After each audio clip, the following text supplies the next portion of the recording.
Assalamualaikum warahmatullahi wabarakatuh. Good day everyone. This is Aliyah and welcome back to my channel.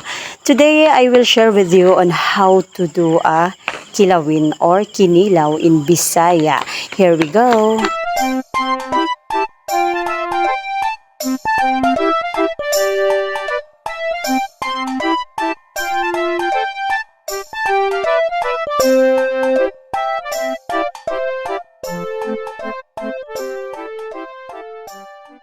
Ayan, babalatan natin ang mangga.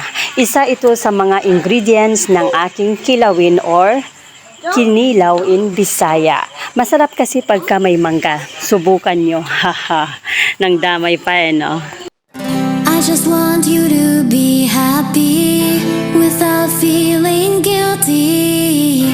It's okay if you leave me. I just want you to be happy. I just want you to be happy, even thought I'm not ready. It's okay if you leave me. I just want you to be happy.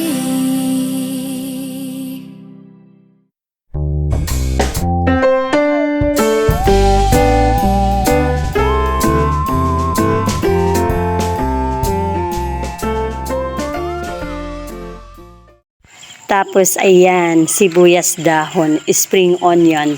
Hiwain natin ng maliliit. Masarap kasi ang sibuyas dahon.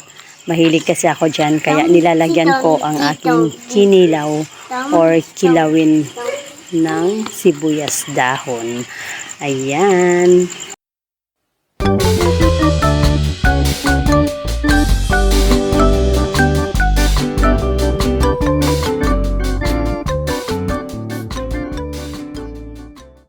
And of course, di mawawala ang sili. Para sa akin kasi, pag walang sili, walang lasa ang mga pagkain. Mahilig kasi ako sa sili. Tapos ayan, ihalo natin dyan. Kasi mamaya, i-chop din natin yan gamit ang spring chopper, inshallah.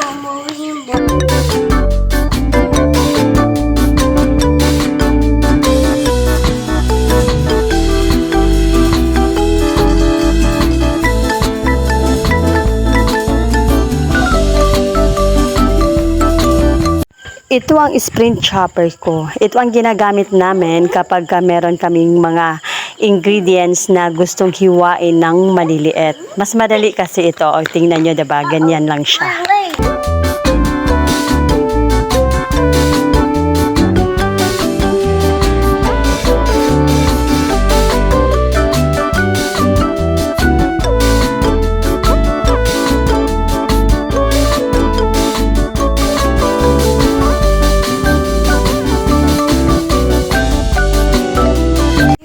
Ayan ang isda, inalis ko na ang mga tinik niyan at saka hiniwa ko na ng maliliit at nahugasan ko na rin syempre.